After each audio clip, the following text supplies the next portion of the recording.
Welcome to the Made for More podcast. You're joining us in our second series titled Walk With, where we explore different issues of mental health that people could be going through and how we can walk with them well. Although we get mental health professionals in this season, none of them are doctors, so please, if you need help or if anything we discuss in the podcast triggers you, pause the podcast and call your GP. Hope you enjoy. Welcome to the Made for More podcast. This is the next episode on our mental health series. We have been, if you haven't been joining in, where have you been? We have been talking through this kind of theme of walking with. So maybe we know that a lot of you who have been listening are teachers, your parents, your youth workers. If you work with young people in any capacity, if you know a young person in any capacity, this is for you. So if you've missed out on any of the other episodes, we have had a lot of health professionals in sharing their kind of tips and advice on how to walk with young people who are struggling with mental health, walk through that journey really well. So go back and watch those episodes, take in those episodes and get a load of advice. It's there, so go and let it encourage you. Today is really exciting though. We have Sharon Parker with us and we're going to get a lot of advice and tips from you as well. I know that. Thank you. So we're really excited to have you on. Would you just explain, I don't want to put any kind of words in your mouth, would you introduce yourself a little bit, say who you are and what you do, where you work, maybe? Yeah, so I am Sharon Parker and I work at Belfast Bible College, and part of my role there is I coordinate pastoral care with our students. Great. So obviously a lot of our professionals who have been in a lot of our series, well, the rest of our series have not been done in a Christian perspective, but due to the essence of your job and what you do, you're coming from a Christian perspective. So as you talk, even if you're not a Christian or even if that's not a realm that you're in, the advice that you give is exactly the same for someone who's just walking with a young person or walking with a student who is struggling, the advice that you're going to give, but coming from Bible college, it is from a Christian perspective. So how did you get into that? Have you always done that? Have you, since you left school, have you always worked at Bible college, or how did you what's your journey on ending up there? So I ended up at Belfast Bible College basically 3 years ago. Before that, I worked in business management, and then a role came up at the college and I applied for it and ended up being accepted there. I also am in church leadership, so from a pastoral point of view, that is part of my life. And then whenever the role came up at the college, the two things combined together, and all of a sudden I was able to bring some management experience, but also able to bring in my pastoral experience with the students. That's so good. So kind of like brought all your worlds together in one role. Yep. Oh, that's really incredible. And why are you so you'd said about doing pastoral care in churches, was kind of before you did in Bible college, and now you're getting to do it there. And I know you're teaching your module this year on it. Why are you, and I know from talking to you, you are so passionate about this area. What has made you passionate about it? What's made you want to dive into it more and learn more and kind of set that up for people that you're working with? Yeah, I think for me, pastoral care is about, I suppose it's the embodiment of the message of Jesus. It's about that we care for people, and care. The reality is we live in a world where there is a lot of brokenness, there's a lot of confusion, and all of our lives don't make sense sometimes. So for me, pastoral care is a place where that message of Jesus, that as someone who, on the other side of the problem at that moment in time, gets to bring in the love and the care and the compassion of Jesus into that, and to allow someone to journey to a place of acceptance and a place of understanding and knowing their next step and how to move forward. So for me, that's what I'm passionate about, is that pastoral care brings into place this beautiful message of a Jesus who is compassionate and who is loving and who is understanding, and who gives life to us in the midst of our most difficult moments. That's really beautiful. It's such a beautiful picture, because sometimes what we have an idea about in church of pastoral care is that you go to kind of get told off, or go to be told to just pray more, or told to have more faith, or you know, that's kind of the narrative. Sometimes people want to edge away from telling church about their problems or getting help because of the fear that lies on the other side of that. So actually the image and the picture that you bring there is really something quite new to churches, but also something really, really beautiful. And I know there's a specific thing that whenever we're doing pastoral care, there's an element of the space, creating the room, creating the atmosphere that you are so important, passionate about, that brings breakthrough that you see is really important. So do you think you could share a wee bit about that with us? And although again you are sharing from a Bible college perspective, I think that this, like in my counselling room, I think that this, whenever I was talking to you about this, is the most key thing nearly to bring breakthrough in that, because I think I think the most important thing is the relationship between you and the person coming to you, whether that's counselling client, pastoral care, whatever that is.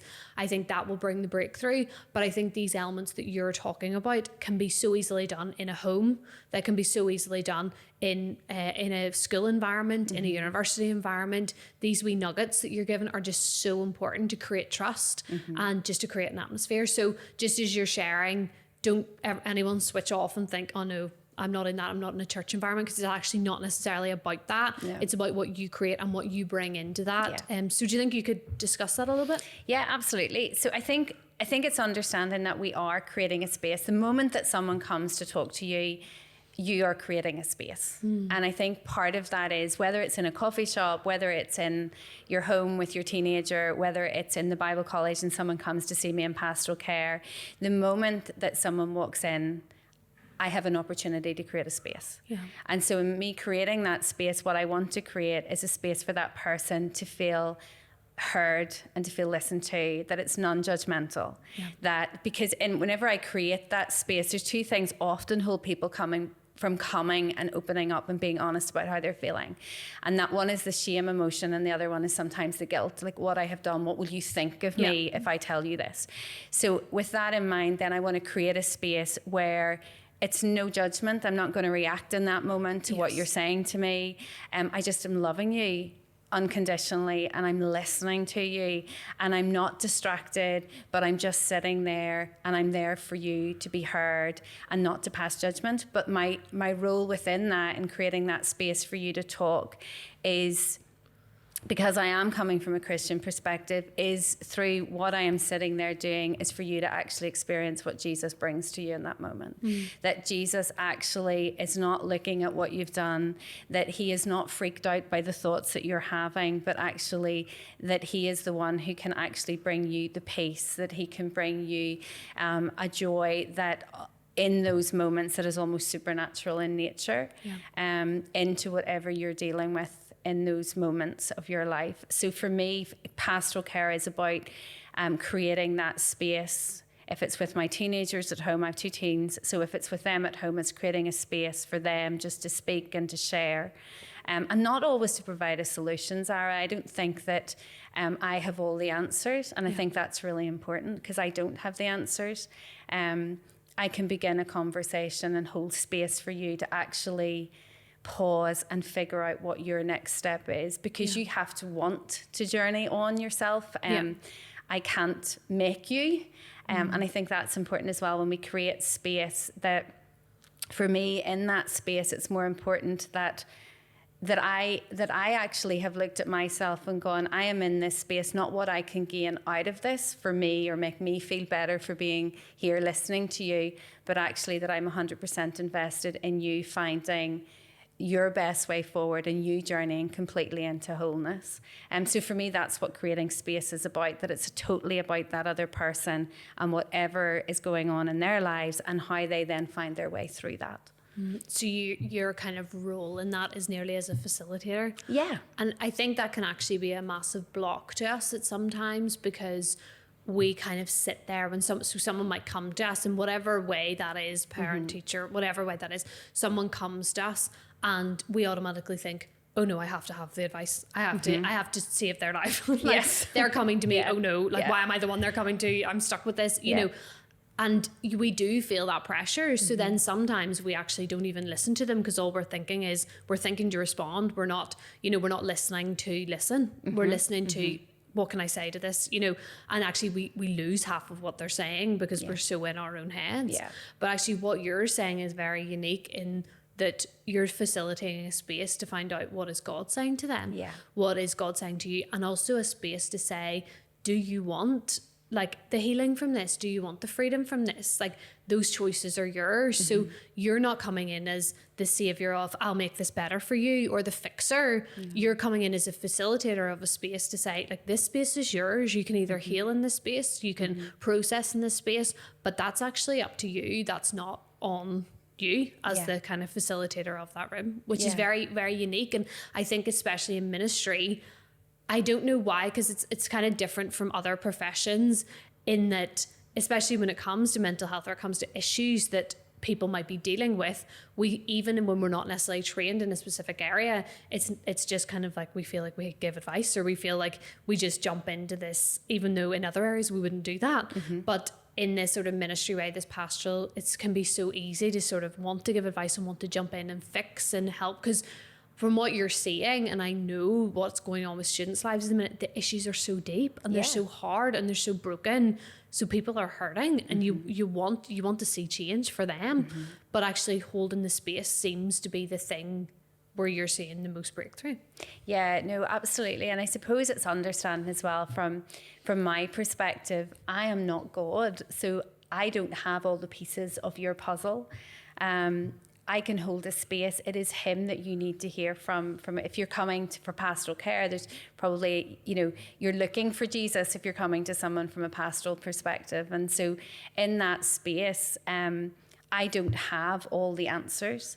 God has, and it's for me then to listen to you. And at times, probably in a pastoral setting, I may hear God for you and say, well, as you give me pieces of your puzzle, I may be able to say, well, what would Jesus say? But that's the most important thing, is that I'm always pointing someone back to Jesus, because I don't have the answers, he does. There's a beautiful Psalm 18, and it talks about how he brings us out into a wide open space. So that we haven't been overcome from our enemies. And I think that when the pressure that is on so many of us right now, that we actually need to create that space in our lives.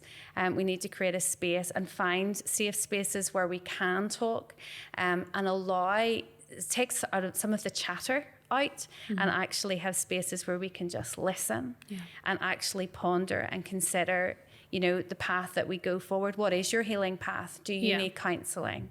Do you need more one-to-one with a mentor? Is there areas of your life you need to say no to? But if you've never had a space, or you don't create space to do that, then it's almost like you're on a treadmill and you can't get off it. So I think creating space and holding space for people is really important for me pastorally, because it's where they get to hear Jesus, or get to hear maybe the next key to the next piece that they need. As well, that lends to them being able to do stuff for themselves. So it means that they don't always need to come to you for the next solution, because your students are only going to be at Bible college for such a short amount of time. So it actually helps them more by you just creating a space and teaching them, well, what does Jesus say? Okay, so you can also access that in your own house. Absolutely. Like you can access that in a coffee shop, in your car, whatever that means. Whereas if you jump in and you fix, they become so reliant on you. And there's part of us that wants to be able to fix because we feel good about ourselves. So, and sometimes it is the easier option to fix, because it's like, you see these issues again and again and again, and it's blindingly obvious what they need to do, or, so it's sometimes easier to just jump in and tell them what to do.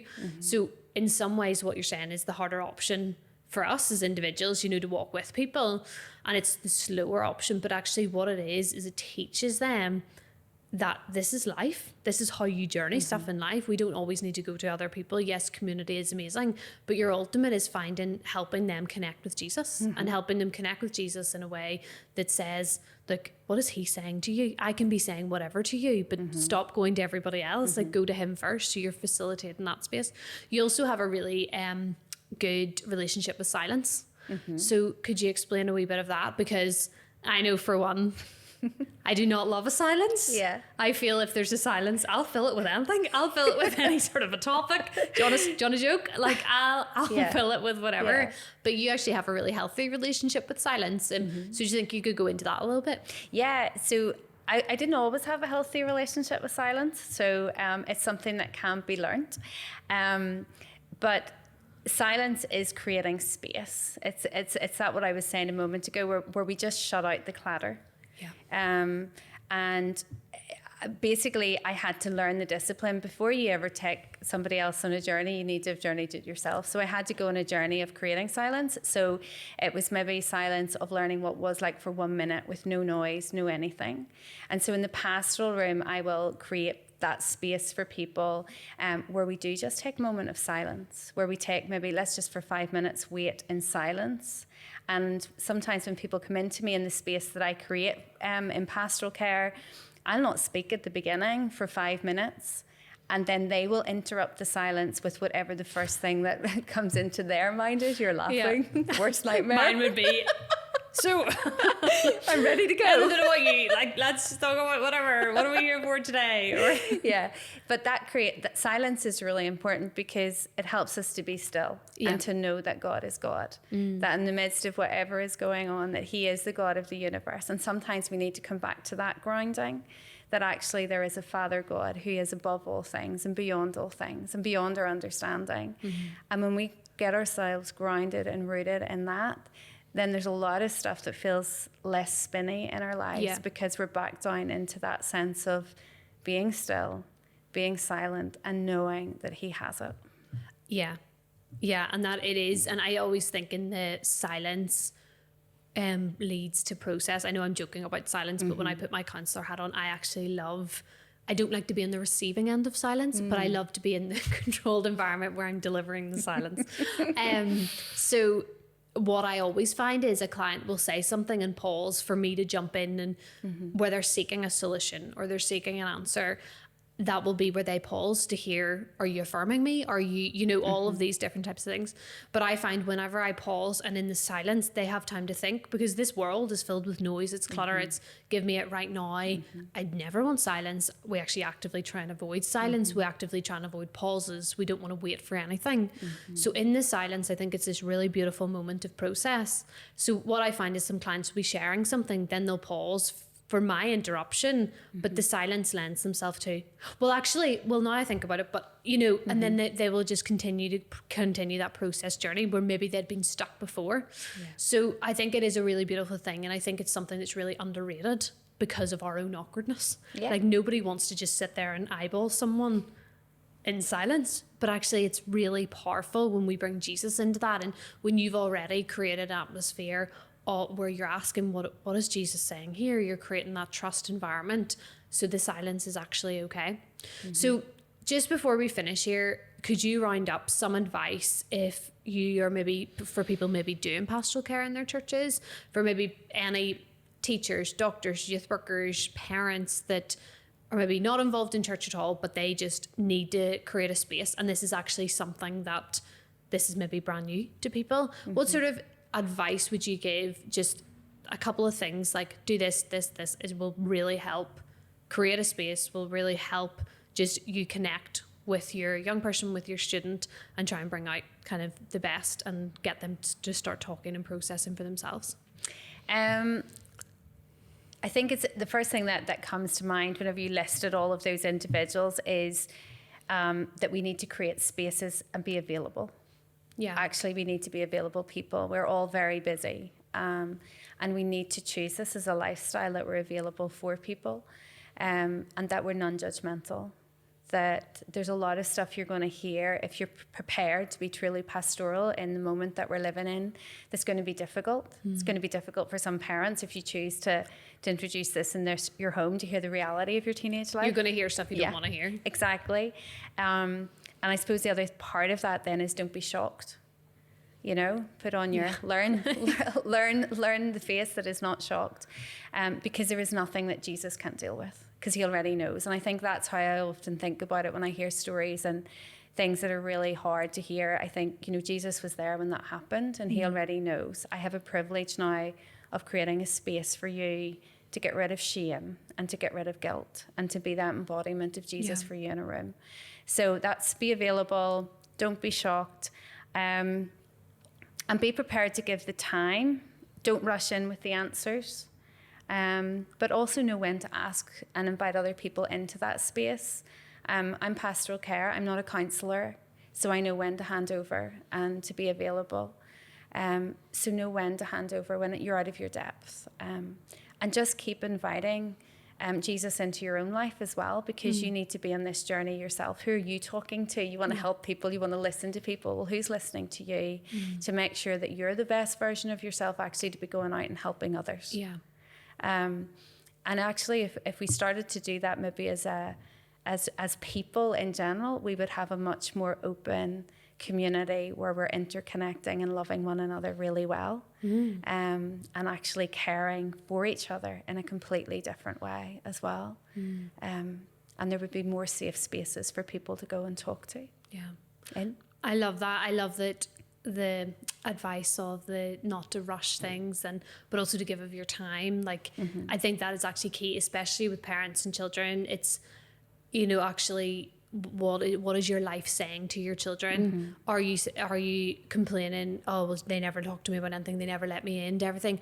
How often are you in the house? Like, how often are you giving opportunities where your children could actually speak to you? You know, how often? Or it's as well, if you have an issue with your child and your child's going out to sport or drama or wherever in half an hour, don't sit down and ask them, so what's wrong? I've noticed your behaviour's changed. Don't do it at a time where they're about to leave and they're about to be really upset.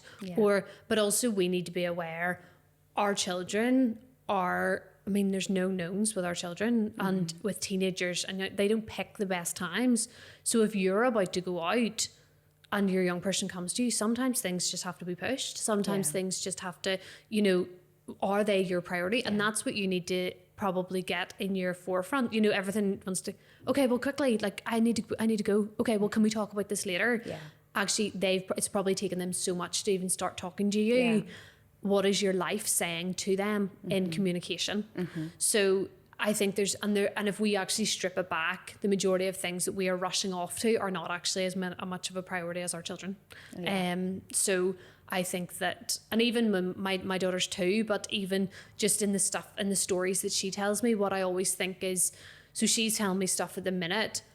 She's telling me stories that are ridiculous. I don't even really need to listen to them.